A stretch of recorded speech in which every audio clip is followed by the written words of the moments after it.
আসসালামু আলাইকুম। আশা করছি সকলেই মহান আল্লাহ তাআলার অশেষ রহমতে অনেক অনেক ভালো আছেন এবং সুস্থ আছেন। আলহামদুলিল্লাহ ভালো আছি আমিও। আজকে আমরা শতকরা পর্ব 3-এ পাশ ফেলের অঙ্কের আগ পর্যন্ত করব। যারা যুক্ত আছি জাস্ট কমেন্টে জানাবো কথা লেখাটা ক্লিয়ার কিনা।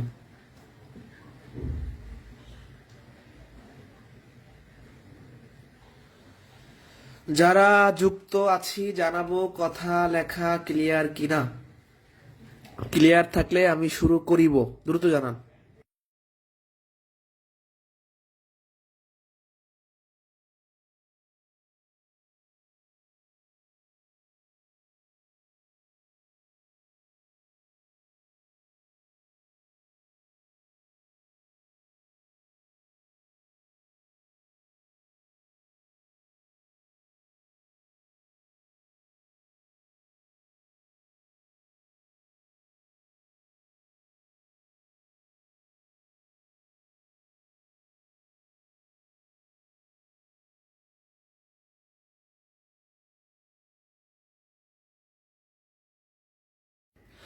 কথা লেখা ক্লিয়ার আছে?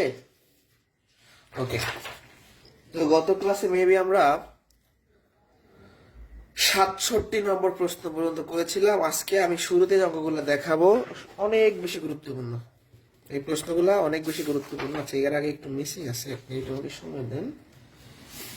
একটা কোশ্চেন মিসিং রয়েছে। গত ক্লাসে আমরা 63 পর্যন্ত করছিলাম, হ্যাঁ, অর্থাৎ টাইপ 9 পর্যন্ত করছিলাম। আজকে 10 থেকে শুরু হবে। আজকে কি টাইপ 10 থেকে শুরু হবে। এগুলা প্রচুর পরিমাণে চাকরি পরীক্ষা আসে। বেসিক দেখাবো, শর্টকাট টেকনিকও দেখাবো, দুইটা জিনিস থাকবে। বেসিকও থাকবে, শর্টকাটও থাকবে। ওকে, আমি তাহলে শুরু করে দিচ্ছি। দেখেন,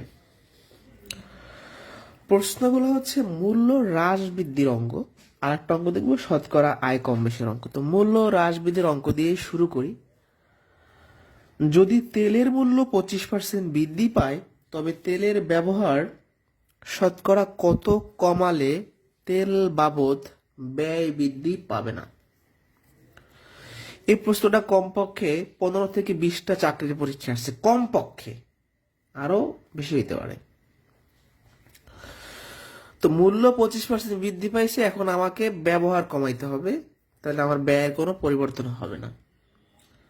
তো শুরু করি তাহলে। মূল্য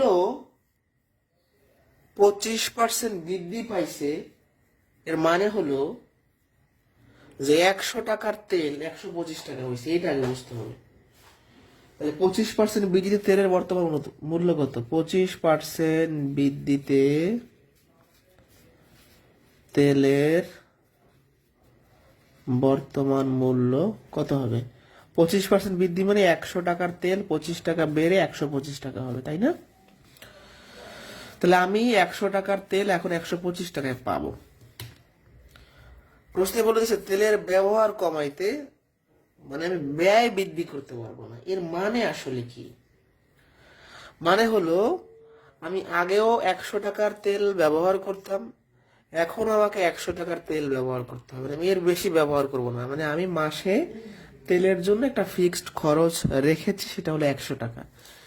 তাহলে 100 টাকাই আমাকে রাখতে হবে। 100 টাকার তেল 125 টাকা হয়েছে, মানে আমি এখন কয় টাকার তেল কম খাবো, কম ব্যবহার করব? 25 টাকার। কিভাবে? এই যে তেল বাবদ খরচ কমাতে হবে। আমি আগে 100 টাকার তেল ব্যবহার করতাম, এখন 125 টাকা হয়েছে। তো আমি 125 টাকার তেল থেকে 100 টাকার তেল খাবো, তার মানে কি 25 টাকার খরচ আমি কমাই ফেলবো। এটা আরেকটু বুঝাই, সংক্ষেপ কথা। আপনি 100 টাকার তেল ব্যবহার করতেন, সেই 100 টাকার তেল 125 টাকা হয়েছে, কিন্তু আপনি তেলের জন্য 100 টাকায় রাখছেন, এমনি বাড়াইতে পারবেন না। তাহলে আপনাকে 25 টাকার খরচ কমাই ফেলতে হবে। মানে আপনি 25 টাকার তেল কম খাবেন এখন, তাই না? ওকে, তাহলে আমরা কি লিখতে পারি? যে 125 টাকায় খরচ বা ব্যবহার, যাই বলেন, খরচ কমাতে হবে 25 টাকা। 1 টাকায় খরচ কমাতে হবে 25/125। অতএব শতকরা কমাইতে হবে মানে কি 100 টাকায় কত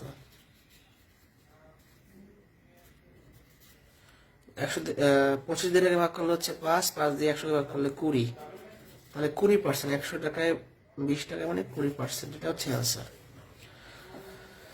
যারা বুঝতে পারিনি প্রথম থেকে আর একবার রিপিট করছি, 25% বৃদ্ধি পেয়েছে মানে 100 টাকার তেল 125 টাকা হয়েছে।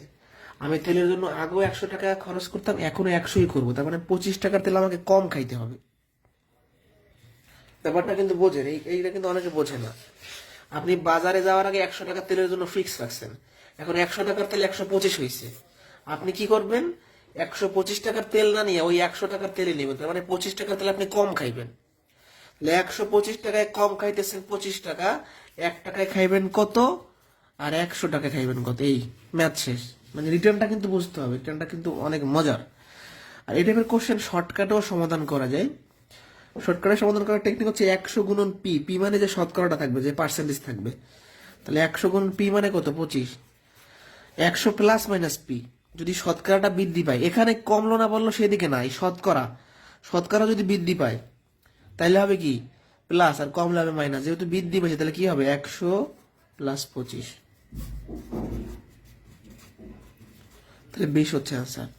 100 গুণন পি, পি মানে এইটা, এখন প্লাস হবে না মাইনাস হবে, যেহেতু বৃদ্ধি তাই প্লাস হবে। এটা বুঝছেন কিনা বলেন? এইটা বোঝার আগেও বুঝতে হবে রিটার্ন জিনিসটা বুঝছেন কিনা, রিটার্নের যে নিয়মটা সেটা বুঝছেন কিনা বলেন?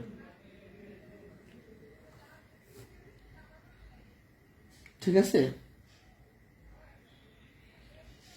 এটা বুঝতে পারছি।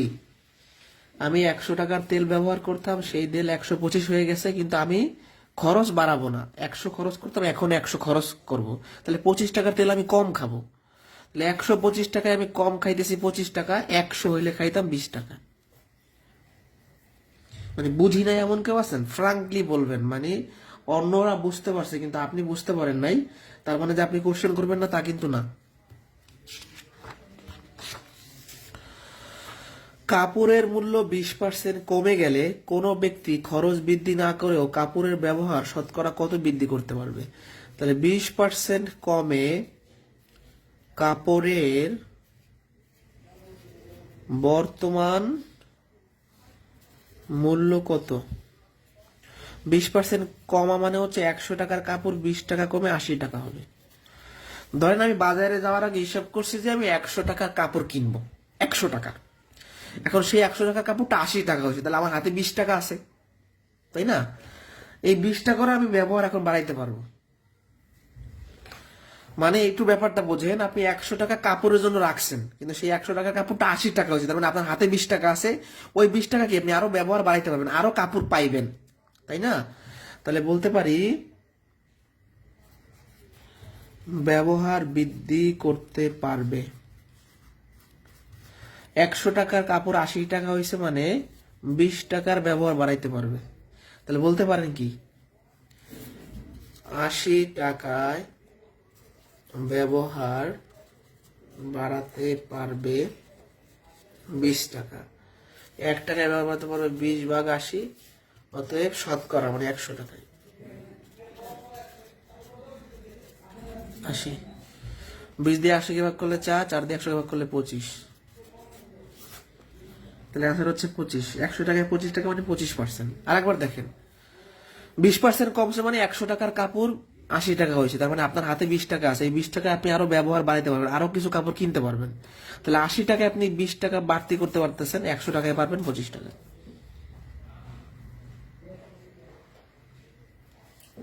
ঠিক আছে,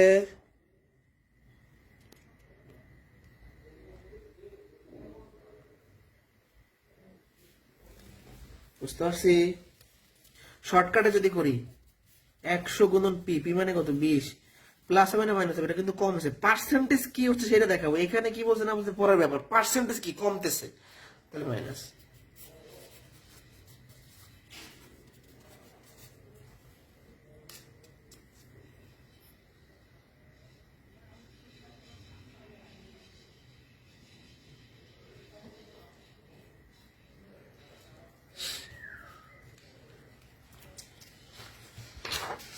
আচ্ছা, এতক্ষণ আমরা যে ম্যাথ গুলো করছি এইরকমই আর একটু ভাষাটা চেঞ্জ, শতকরা আয় কম বেশি অঙ্ক সেম জিনিস।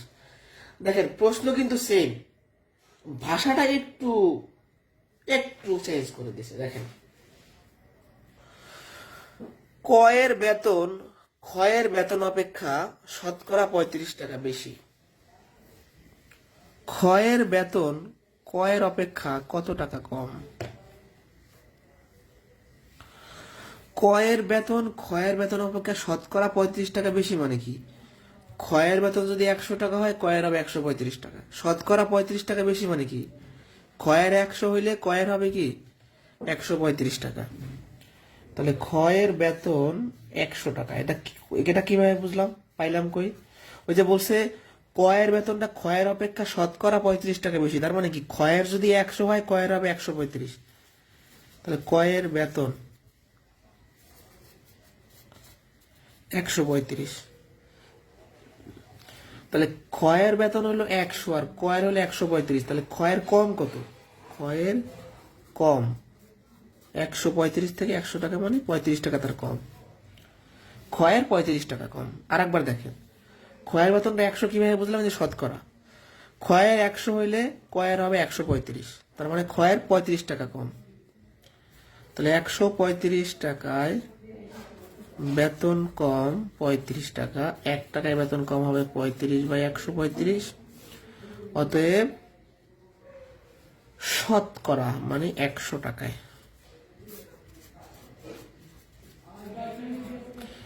এখানে শতকরা না থাকলেও উজ্জ্ব অবস্থায় আছে, অপশনে দেখবেন যে পার্সেন্টেজ আছে।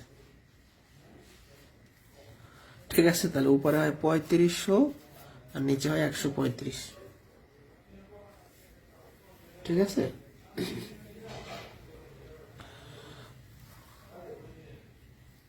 অন্যভাবেও করা যায়, কাটাকাটি আরো সংক্ষেপ করতে পারি আমরা। এখানে যেটা করতে পারি, ছোট করে ফেলতে পারি। এটাকে আমরা যদি 5 দ্বারা ভাগ করি তাহলে কত হচ্ছে 27। এটা 5 দ্বারা ভাগ করলে 7, 700কে 27 দ্বারা ভাগ করবেন, যে 700 ভাগ 27, তাহলে কত হচ্ছে 54। 16, তারপর যায় হচ্ছে আপনার 5 27, 5 7 35, 5 8 থেকে 3 5 10 3 13, তারপর হচ্ছে আপনার থাকে এখানে কত 5 2 যায় না, 27 দিয়ে 25কে ভাগ দেন, দশমিক দিয়ে শূন্য নিয়ে আসেন।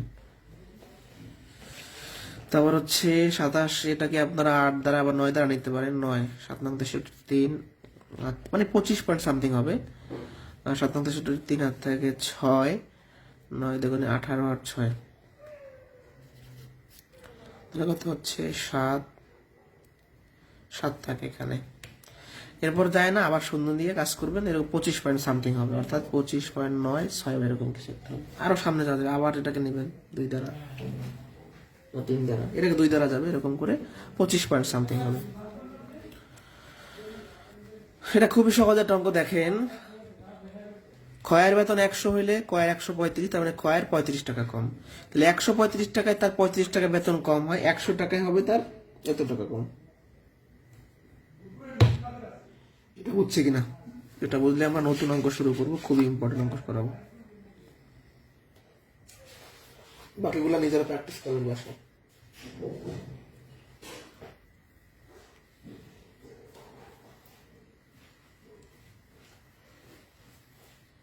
বুঝছে কিনা?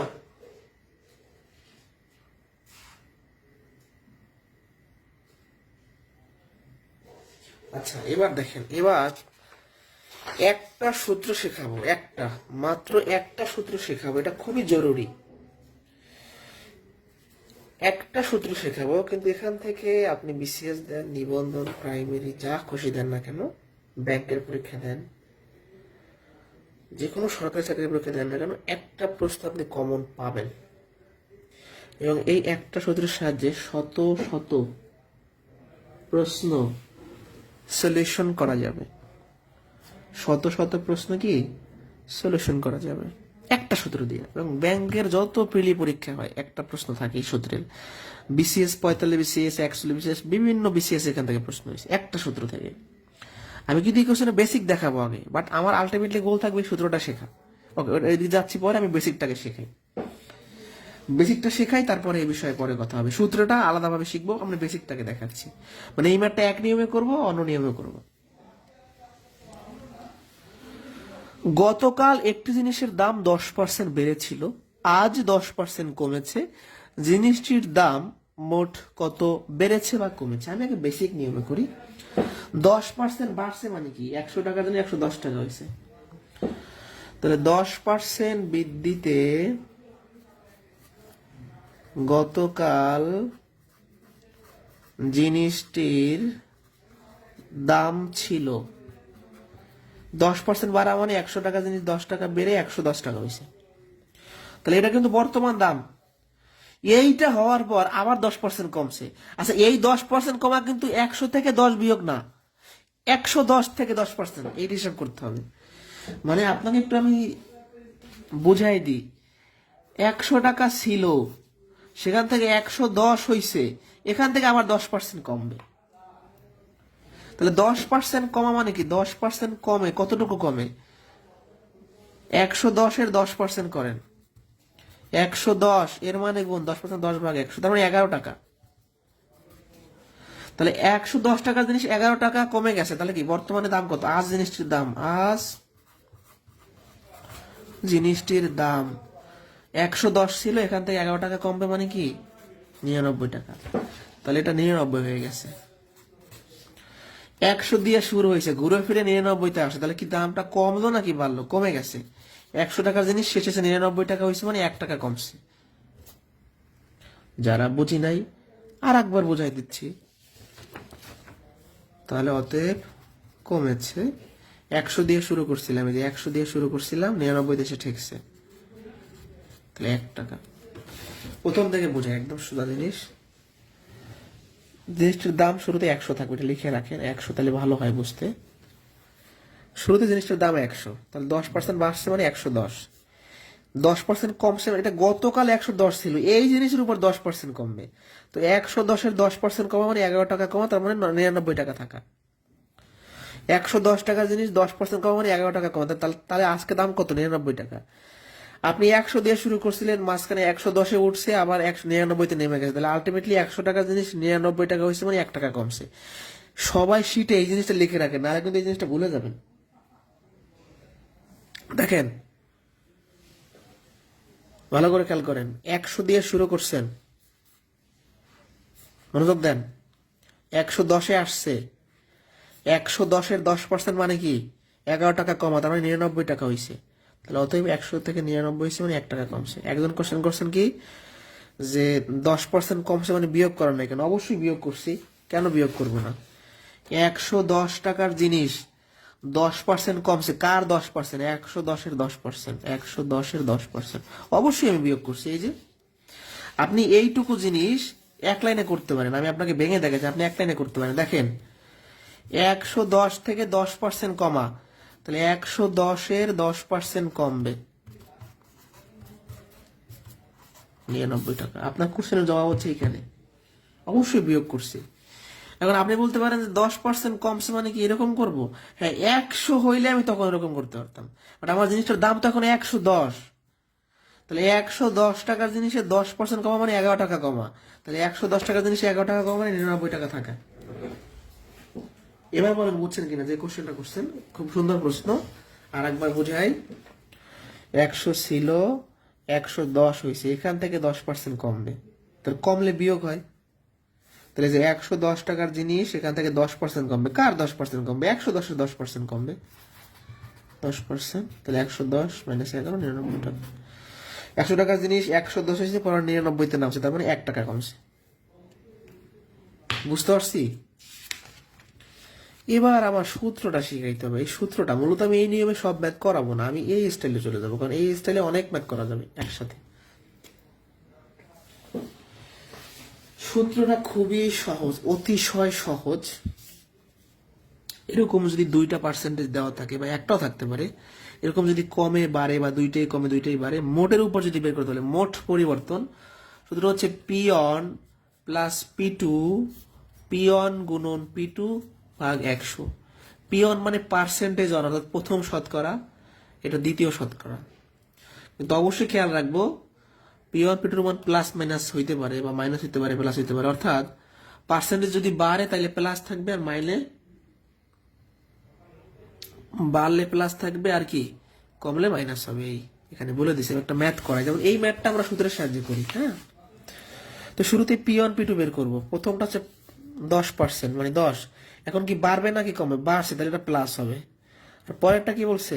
মাইনাস, তাহলে কি -10 হবে। দুইটাই প্লাস দুইটাই মাইনাস, একটা প্লাস একটা মাইনাস, যে কোনো কিছু হইতে পারে। মানে সোজা কথা, বাড়লে তার আগে প্লাস দিব আর কমলে মাইনাস দিব। এবার আমার সূত্র কি? জাস্ট মান বসাবো। পি ওয়ানের মান কি 10, পি টুর মান কি -10, পি ওয়ানের মান কি 10 -10। শূন্য শূন্য কাটা যায়, শূন্য শূন্য কাটা যায়। এখানে একটা -1 থাকে, আর এখানে এটা এরকম হয়, এখান থেকে -1, এই যে শুধু একটা -1 থাকে, এটা তো 0 হয়ে গেল। অ্যান্সার -1 মানে কি? অ্যান্সার মাইনাস আসছে মানে কমছে, আর প্লাস আসলে বাড়ছে। এখানে অ্যান্সারটা মাইনাস আসছে, তার মানে কি কমেছে।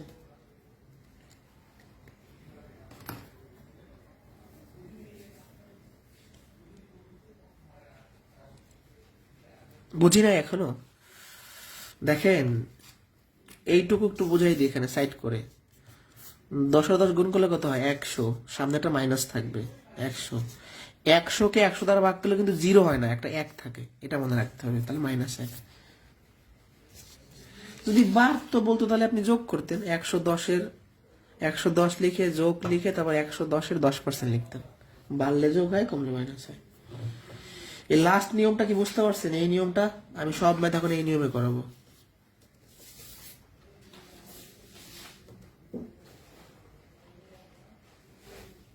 এইটা বুঝতে পারছি কিনা? এই লাস্টের পি ওয়ান পি টুটা বুঝতে পারছি কিনা? এটা বুঝতে পারছি কিনা বলেন। এখন বাকি ম্যাথ সব এই স্টাইলে চলে যাবে।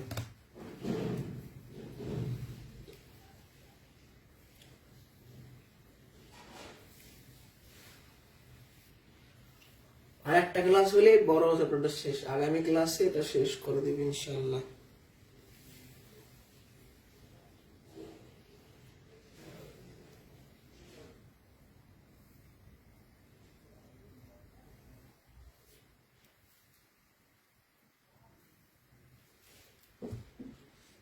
হ্যাঁ, কারো কোনো কথা নাই, কি তামসা?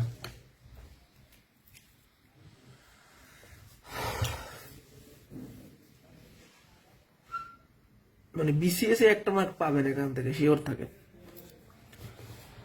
এক ব্যবসায়ী একটি পণ্যের মূল্য 25% বাড়ালো, অতঃপর বর্ধিত মূল্য থেকে কমাইলো।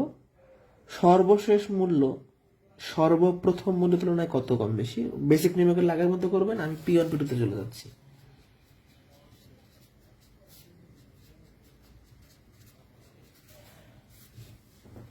পি ওয়ান 25, এটা কি বাড়ছে তাই প্লাস,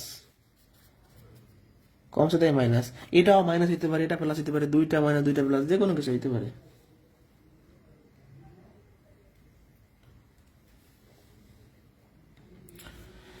দেখেন, এই নিয়ম যদি না বোঝেন তাহলে আর কি বলবো। এবার এই পি ওয়ান পি টু যখন করছেন বসাই দেবেন। এটা তো যোগ বিয়োগ, যদি গুণ ভাগ যদি না পারেন, এখন এই 23-24 নাম্বার ক্লাসে যদি যোগ বিয়োগ না পারেন তাহলে কি হবে? বলছি যে 2টা পার্সেন্টেজ, সহজ বাংলা কথা, যে কি এটা একটা শতকরা, এটা 8টা শতকরা। প্রথম শতকরাটাকে পি ওয়ান ধরবো, পরের শতকরাটাকে পি টু ধরবো। এখন প্লাস মাইনাসের কথাটা কি? যদি পার্সেন্টেজটা বাড়ে তাহলে প্লাস দিব, আর কমলে মাইনাস দিব। এখানে এখানে মান বসানো, এই মান যদি না বসায়, যোগ বিয়োগ যদি না করতে পারেন, তাইলে আর কি থাকে?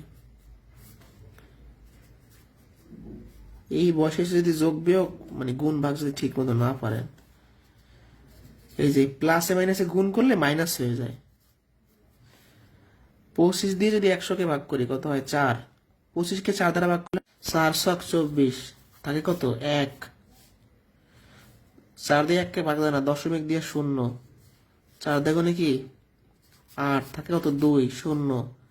4 5 20, তাহলে 6.25। তাহলে এই -25 কে 4 দ্বারা ভাগ করলে -6.25, এটা বাদ যায়, থাকে হচ্ছে -6.25। অ্যান্সারটা মাইনাস আসছে, তার মানে কি কমছে। অপশনে কি কমও থাকবে বাড়াও থাকবে, 6.25% কমছে নাকি বাড়ছে, যেহেতু অ্যান্সারটা মাইনাস তার মানে কমছে।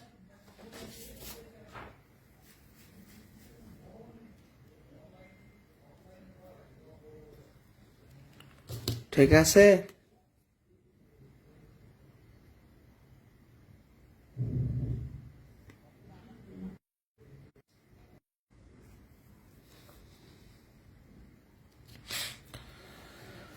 দুটি ক্রমিক সার এককালীন কত সারের সমান, এটা বিশেষের কোশ্চেন। দুইটা ক্রমিক সার মানে কি দুইটাই কমছে, দুইটাই ডিসকাউন্ট করছে, তাহলে সূত্র কি?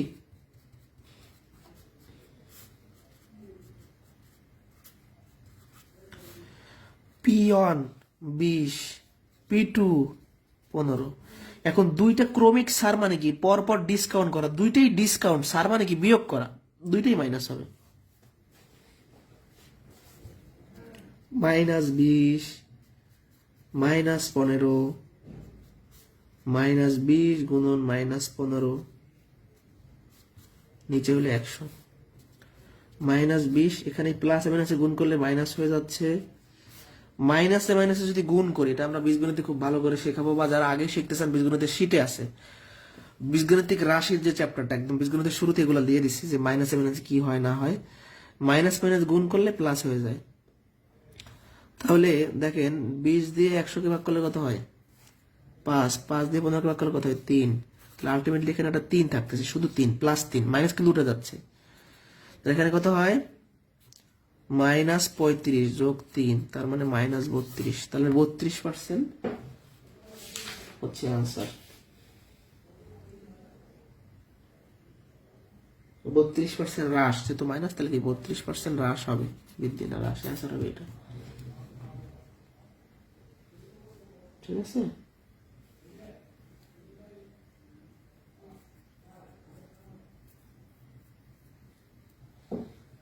দুইটাই কেন মানে বলেন তো, দুইটাই সার, ক্রমিক সার, ডিসকাউন্ট। আচ্ছা, মূলত এগুলা জ্যামিতিতে করানোর কথা, আমি আরেকবার বুঝাই, মূলত এগুলা জ্যামিতিতে করানোর কথা, কিন্তু এগুলো যেহেতু শতকরার সূত্রের সাহায্যে করা যায়, এখানে করাই দিব। আর এটা যে বেসিক সেটা জ্যামিতিতে করাবো, মানে নিচে একটা বেসিক নিয়ম দেওয়া আছে, ওটা জ্যামিতি না করালে বুঝবেন না। এখন P1 P2 এর মাধ্যমে করবো। একটি আয়তক্ষেত্রের দৈর্ঘ্য 20% বৃদ্ধি, প্রস্থ 10% হ্রাস করা হলে ক্ষেত্রফলের শতকরা পরিবর্তন কত? সূত্র হচ্ছে এটা,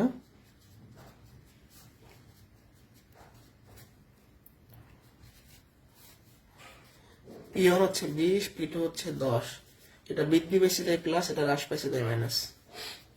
20 - 10, এখানে কত হচ্ছে 20 - 10, 0 0 0 0 কাটা, এখানে থেকে -1 আর 2 গুণ করলে -2, তাহলে যেহেতু অ্যান্সারটা প্লাস আছে, তার মানে কি 8% বৃদ্ধি হবে। অ্যান্সারটা কি 8% বৃদ্ধি, অ্যান্সারটা বাংলায় কিভাবে 8% বৃদ্ধি। বর্গক্ষেত্রের দৈর্ঘ্য প্রস্থ এত বাড়ানো হলো, নতুন তৈরি বর্গক্ষেত্রটা মূল বর্গক্ষেত্রের কত বেশি, তাহলে একই অবস্থা।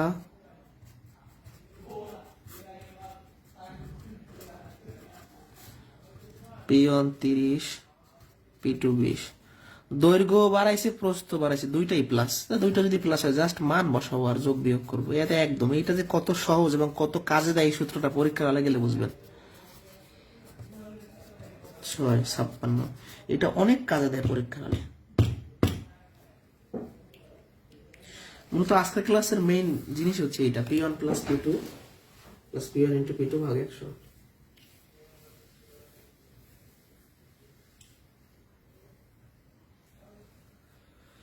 বুঝতে পারছি, এবার আসল খেলা শুরু। 77, কোন বর্গক্ষেত্রের এক বাহুর দৈর্ঘ্য 50% বৃদ্ধি করলে ক্ষেত্রফল কত বৃদ্ধি পাবে? কাহিনীটা আসলে কি? এটা জ্যামিতির ভাষায় যদি সলভ করি তাহলে অন্য স্টাইলে সলভ করবো, সেটা আলাদা নিয়ম। কিন্তু যদি আমরা P1 P2 এই মেথডে করতে যাই, তাহলে ঝামেলাটা হলো এতক্ষণ যে ম্যাথ করেছি সব জায়গায় কি 2টা পার্সেন্টেজ ছিল, আমরা জানি 2টা পার্সেন্টেজ থাকবে, একটা বানাবো, বাট এখান থেকে 1টা পার্সেন্টেজ, ঝামেলাটা কোথায়? বর্গক্ষেত্র কি, যে চতুর্ভুজের চারটা বাহু সমান ও সমান্তরাল, চারটাই সমান হবে। তো আপনাকে বলছে দৈর্ঘ্য, এটা দৈর্ঘ্যের প্রস্থ, দৈর্ঘ্য যদি আমি 50% বাড়াই, এই প্রস্থ 50% না বাড়াইলে অটোমেটিক বাড়বে, কারণ বর্গক্ষেত্র মানে কি চার বাহু সমান হবে। তাহলে আমি এই দিকে বাড়াইলে অটোমেটিক এই দিকে বেড়ে যাবে। এই কথার উদ্দেশ্যটা হলো, বা মেইন থিমটা হলো, যেসব জ্যামিতিক ক্ষেত্রের এক বাহু বাড়াইলে আর এক বাহু অটোমেটিক বেড়ে যায়, সেই ধরনের প্রশ্নে একটা পার্সেন্টেজ থাকলে সেটাকে 2% ধরতে হয়। সেগুলা কি কি? যেমন বর্গক্ষেত্র, রম্বস, বৃত্ত, সমবাহু ত্রিভুজ। কি কি বলছি? বর্গক্ষেত্র, রম্বস, বৃত্ত, সমবাহু ত্রিভুজ। যেমন রম্বস, চারটা বাহু সমান, একটা বাড়লে একটা অটোমেটিক বাড়বে। তারপর কি? সমবাহু ত্রিভুজ, তিনটা বাহু সমান, ধরেন সমবাহু ত্রিভুজ আঁকলাম, তিনটা বাহু সমান। তো আপনি যদি এখন এই বাহু বাড়ান তো অটোমেটিক এরাও সব বেড়ে যাবে, অর্থাৎ পরিবর্তন হচ্ছে। ঠিক আছে, বুঝতে পারছি? ওকে, তাহলে এখন আমার কথাটা হলো, বর্গক্ষেত্র, সমবাহু ত্রিভুজ, বৃত্ত, রম্বস, এই সমস্ত প্রশ্নে একটা পার্সেন্টেজকে 2% ধরে নেব। তার লজিকটা কিন্তু বলে দিলাম যে কেন। আর জ্যামিতিক ভাষায় সলভ করলে সেটা আলাদা, অন্য হিসাব, অন্য স্টাইলে করবো আমরা, ওটা জ্যামিতির ক্ষেত্রে, এখন না। এটা আমাদের সূত্র। তো প্রথম পার্সেন্টেজটা কত হবে? 50। দ্বিতীয়টাও 50 হবে, যেহেতু একটা বেলা একটা বাড়ে, তাহলে প্লাস হবে।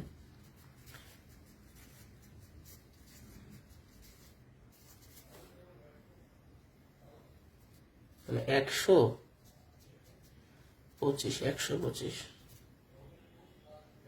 125 হচ্ছে আনসার। একটি সমবাহু ত্রিভুজের সবগুলো বাহু 20% বৃদ্ধি পাবে, ত্রিভুজের ক্ষেত্রফল কত বৃদ্ধি পাবে? তো অনেকে আবার কোশ্চেন করতে পারেন, ভাই বাহু তো 3টা, তাহলে আপনি 2টা হিসাব করেন কেমনে? দেখেন, তাও বুঝে দিচ্ছি। 3 বাহু সমান না, তো এইটা যখন বাড়াবো, হ্যাঁ, এর সাথে ওইটা অটো বাড়বে, মানে এই একদিক বাড়াবো, এই একদিক আর অটোমেটিক বাড়বে, তাহলে এমনি ত্রিভুজ হয়ে যাবে। মানে হিসাব হবে 2বার, এখানে এইটা বাড়াবো, সাথে এটা বেড়ে যাবে, এটা অটো চলে আসবে।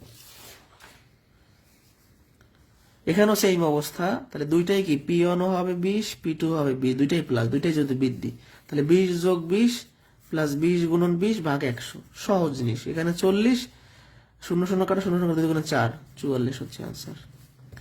একটি বৃত্তের ব্যাসার্ধ এত ভাগ বৃদ্ধি করলে বৃত্তের ক্ষেত্রফল, একটা বৃত্ত আঁকলাম, তো এটা ব্যাসার্ধ, হ্যাঁ এটা ব্যাসার্ধ, এই ব্যাসার্ধ যদি এইদিকে এইটুকু বাড়ায়, তাহলে শুধু কি এখানেই বাড়বে না, সব জায়গায় বেড়ে যাবে। তাহলে এখানে 2%, একটা পার্সেন্টকে 2% ধরে নিব, মানে P1 হবে 50, P2 হবে 50, দুইটাই প্লাস হবে। তাহলে তো অ্যান্সার হবে এটার মতো 125, এই যেরকম 50 যোগ 50, 50 গুণন 50 ভাগ 100। ধরো জ্যামিতিক ব্যাখ্যাটা অন্যরকম, সেটা আমরা জ্যামিতিক করলে তারপর বলবো, আর আগে না, কারণ জ্যামিতি না পড়ায় তার জ্যামিতির ম্যাথ করাইতে গেলে বুঝতে অসুবিধা হবে। এই যে মোটের উপর যে পরিবর্তন, একজন কোশ্চেন করছেন কেমনে বুঝবেন, এই যে মোটের উপর যে পরিবর্তন, মানে আগের ম্যাথগুলো একটু দেখাই, জ্যামিতির ম্যাথগুলো থেকে দেখেন, সর্বশেষ মূল্য সর্ববর্তী মূল্য তুলনায় মোট পরিবর্তন, এককালীন, মানে মোট মোট হিসাব, ক্ষেত্রফল এক শতকরা মোট পরিবর্তন। এই মোট পরিবর্তন থাকলে নর্মালি বুঝতে হবে যে 2% থাকবে, কিন্তু এগুলো 1%। নর্মালি প্রশ্নের টাইপটা হচ্ছে 2% থাকতে একটা মোটের হিসাব করতে হবে।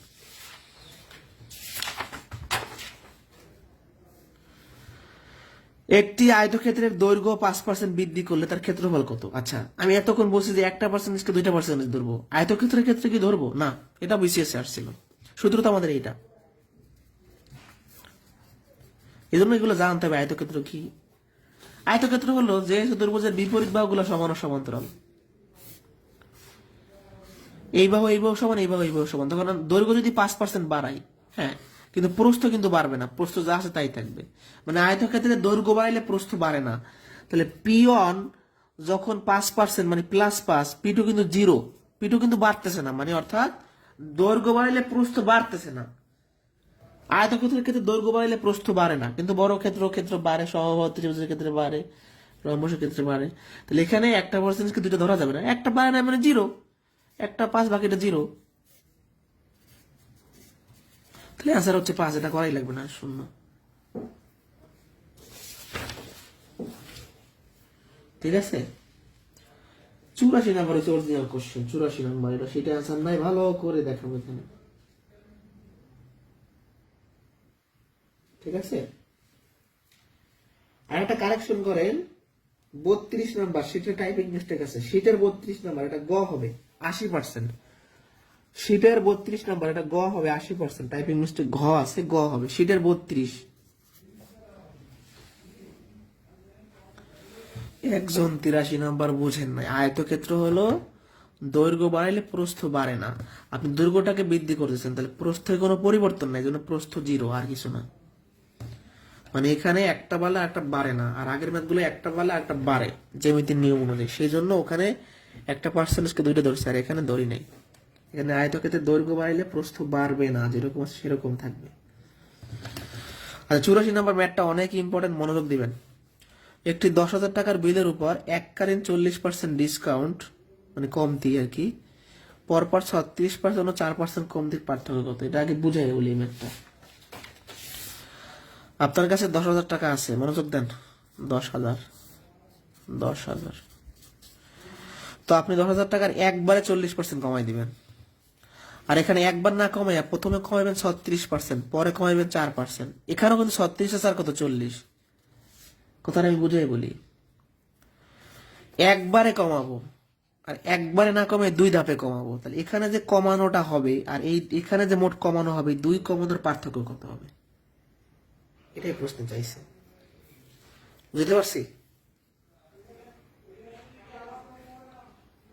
প্রশ্নের চাওয়াটা বুঝতে পারছেন, প্রশ্ন সমাধানে বলে আর একবার বোঝেন। আপনার হাতে 10,000 টাকা দিয়ে বলছি কি যে 10,000 টাকার একবারে 40% কমাই দেন, আবার বলছি কি যে 10,000 টাকার একবারে না কমাইয়া তুমি একবার 36% কমাও, তারপর যে টাকা থাকবে তার 4% কমাও, মানে এখানেও 40% কমাবো, এখানেও 40% কমাবো, আর এখানে একবারে 40%, আর এখানে দুই ধাপ মিলে 40%। আমার কনসেপ্টটা বুঝতে পারছেন? এবার ম্যাথ শুরু। না বুঝতে পারলে প্রবলেম না, ম্যাথ করলে অটোমেটিক বুঝবেন। আমি দুই সাইডে রাখতে চাই। ফার্স্টে 10,000 টাকার একবারে 40% কমাবো, 10,000-এর 40%, 400 না, 10,000 এর মানে গুণ 2 কাটা 4,000, সরি 400 না 4,000, এখানে কমতিটা বের হয়ে গেছে 4,000, আর এখানে 10,000 টাকার প্রথমে 36% কমাবো,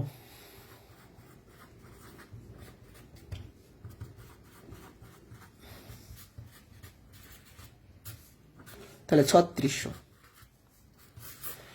তাহলে এখানে একবারে না কমাই, একবারে কমাইছে, আর এখানে একবারে না কমাই দুই ধাপে কমাই, 10,000 টাকা 3600 টাকা কমছে, মানে কয় টাকা আছে হাতে, কত আপনার 6,400 নাকি, 6,400 টাকা। এই যে হাতে আছে এর উপর আবার 4% কমাবো, মানে পর পর, মানে কি 10,000 টাকার একবারে 36% কমায় যে টাকা কমবে, তারপর যেটা অবশিষ্ট থাকবে তার আবার 4% কমাবো,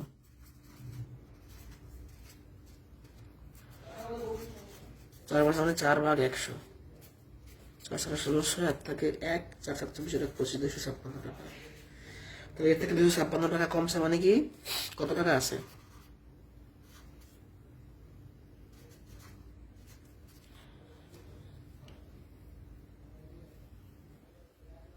সরি হ্যাঁ না, এটার কনসেপ্ট এখানে এরকম না, মানে প্রথমে কমলো 36, এবার কমলো 256, তাহলে আমাদের আর এটা বের করার প্রয়োজন নেই অবশিষ্ট, কারণ দুইবারই করতে হবে, এটা করা লাগবে না।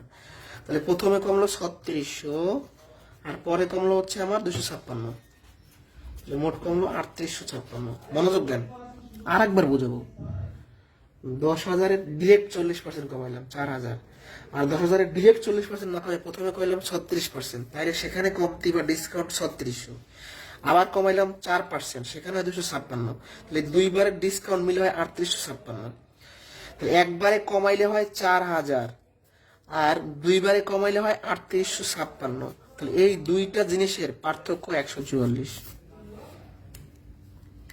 যারা এখনো কিচ্ছু বোঝেন না, আর একবার আপনি নিজে বাসায় চেষ্টা করেন, 10,000 টাকা হাতে নিয়ে একবারে 4,000 টাকা কমাই দেন, আর এখানে 10,000 টাকা হাতে নিয়ে একবারে না কমাই দুই ধাপে কমাবেন, প্রথমে 36% কমাইলেন, তাহলে এখানে 3600 টাকা কমতি আসতেছে, তারপর অবশিষ্ট টাকার আবার 4% কমাইলেন, তাহলে এখানে 256 টাকা কমতি আসতেছে।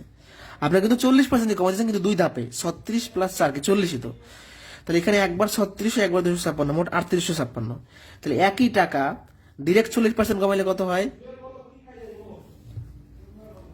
4000, একই টাকা দুইবার কমাইলে মোট কত হয়? 3856।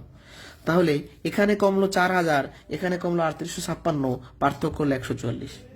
এই দুইটা সাইডের পার্থক্য চাইছে 144। আর কোনো সমস্যা? আর সমস্যা যদি না থাকে আজকে আর করানো কেন, আজকের পর হলো পাশ ফেলের অঙ্ক, এর আলাদা ক্লাস।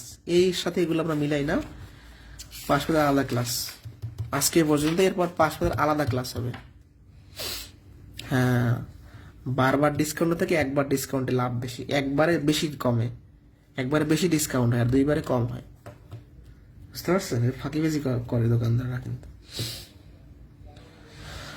ওকে, তাহলে আর কোনো সমস্যা থাকলে বলতে পারেন। এটা কিন্তু অনেকে বোঝে না, এই প্রশ্নটা কিন্তু অনেকে বোঝে না। আমি এটা নিয়ে ভিডিও বানাইছিলাম, ভিডিও দিছিলাম যে ঘাটতারা কিছু প্রশ্ন আছে না, এটা ঘাটতা না, মানে এটার ভাষাটাই অনেকে বোঝে না। এই প্রশ্নের ভাষাটাই বোঝা যায় না। একটি 10,000 টাকার বিলের উপর এককালীন 40% কমতি, মানে এটাকে একবার 40% কমাবো এবং পরপর 36% ও 4%, এখানে কিন্তু 40ই হচ্ছে। তাহলে এখানে একবারে 40 কমাই দিছি আর একবার না কমে দুই ধাপে কমাই দিছি। তাহলে এক ধাপের কমতি আর দুই ধাপের কমতি, এটার পার্থক্য কত? ঠিক আছে, তাহলে আগামী ক্লাসে বাকি পার্টটা করাই দিব। ঠিক আছে, আল্লাহ হাফেজ। 33 নম্বর অঙ্কে কি হয়েছে? 33 নম্বর অঙ্ক তো করাইছিল, না বোঝার কি আছে? ও তো শীটও মনে হয় করানো আছে। 33 নম্বর অঙ্ক বের করি, কত 33 কোথায় গেল? 33 কি হয়েছে? একজন ছাত্র 800 নম্বরের মধ্যে 600 নম্বর পাইছে, সে কত কম পাইছে? 800-তে 600 পাওয়া মানে কি 200 কম পাইছে। তাহলে 800-তে কম পায় 200, একে কম পাবে 200 ভাগ 800। আর শতকরা মানে 100-তে কম পাবে কি 200 গুণন 100 ভাগ 800।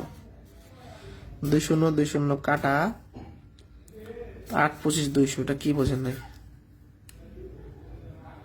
ঠিক আছে,